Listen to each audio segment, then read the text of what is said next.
Hello, welcome to the Chris Davis Show. I'm your host, Chris Davis, and today we're going to talk about Spider-Man Homecoming. This is a movie review.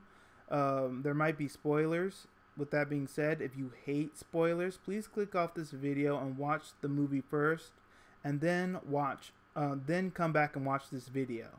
If you don't care for spoilers, please continue to watch.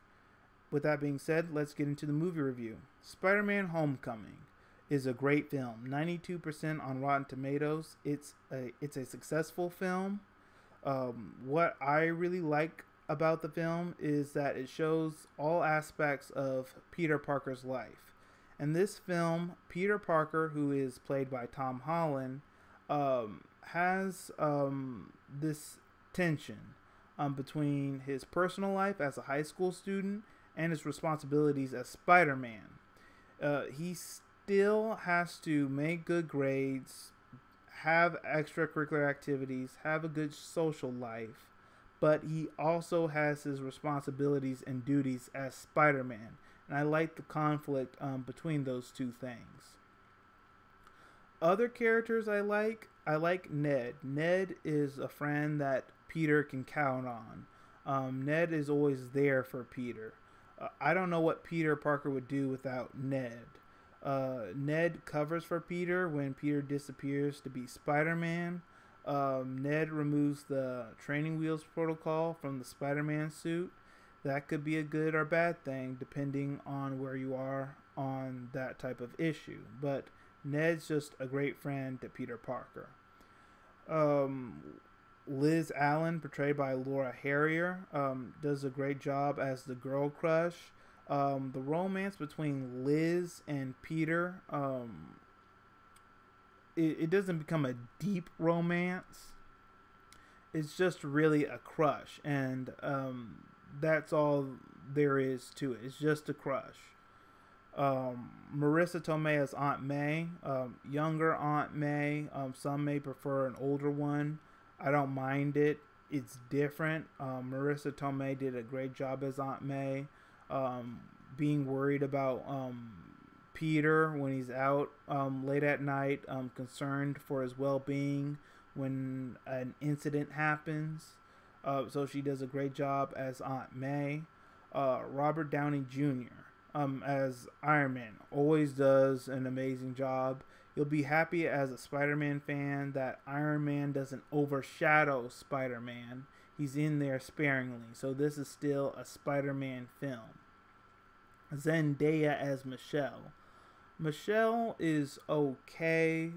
She just appears and says sarcastic remarks, and then she just disappears. And that's really it. There's no love interest between Peter and Michelle. It's really Peter and Liz. Michael Keaton as the Vulture. Vulture is an amazing villain. He's definitely the more memorable ones in the MCU, especially in the Spider-Man universe. If you were to stack Spider-Man villains like in films, it would be Green Goblin, Dr. Octopus, and then Vulture. You really see the Vulture in a flashback. He's doing some constructing. He's doing some scavenging over the alien ships that attacked New York in the first Avengers film, and he's making a livelihood from it. But then the government shows up and says, you can't do this anymore, we're in control now, and now his livelihood is destroyed. So he's concerned about how he's going to provide for his family, how he's going to keep his workers, how are they going to get paid. So he decides that he's going to keep doing what he's doing anyway. He's going to be more low-key about it, and he's going to sell this alien tech to the highest bidder. So overall, this is a great film. I'm happy with it. It does a great job. I love all the characters. I love all the cast. But now what I want to talk about next is Spider-Man Homecoming better than all the other Spider-Man films? Is it the best? I say it's better than Andrew Garfield's Spider-Man. is better than The Amazing Spider-Man and The Amazing Spider-Man 2.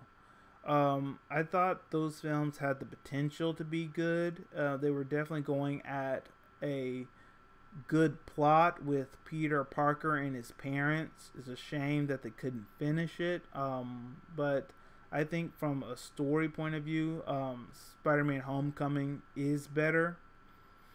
Now, is it better than the Sam Raimi Spider-Mans? I think it's better than that third one, because that third one had a little problem with the story plot. So I say it's better than the third one.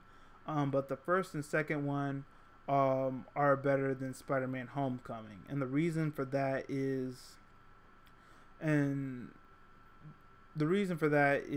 there's more emotional resonance, I believe, in the first two Spider-Man films. I know that they couldn't show the origin story because we've seen it at least twice. But to me, there's more emotional resonance with Uncle Ben being shot and Spider-Man believing that he's responsible for it, and that motivates him to be a hero. And I believe, like Tobey Maguire's Spider-Man, it stayed pretty true to the comics. Yeah, he wasn't a kid. He only stayed high school briefly, but if you look at how he really became Spider-Man, it really lines up with the comics. He's bitten by a spider. He soon becomes athletic. His senses are better. But he's a professional wrestler first, and then he becomes Spider-Man. So you can Google that in the comics, and you can see that that's pretty much close to the origin of Spider-Man. I believe the first two films had more at stake. I wasn't really invested in Spider-Man Homecoming. To me, the body count was low. Whereas in Spider-Man, in the first two Spider-Mans, they were high. The Green Goblin holding Mary Jane and the children in that cable car, and how he drops them, and Spider-Man has to save them both. And in Spider-Man 2, he has to stop the train, and you think that it's gonna rip him apart in 2. The soundtracks, and in Spider-Man, Nickelback, Hero, Spider-Man 2, Dashboard Confessional, Vindicated, definitely better songs in those films than Spider-Man Homecoming. I do have to also mention that the first two Spider-Man films had more romance in them. The first two did a very good job, not just because of the action, but because they had different aspects to them. They had the personal problems. They had the character development. They had the romance in them. That's why those first two films did so well. But doesn't mean, well, even though Spider-Man Homecoming isn't better than the first two, that doesn't make it a bad film. Spider-Man Homecoming is still an excellent film. You should definitely still go see it.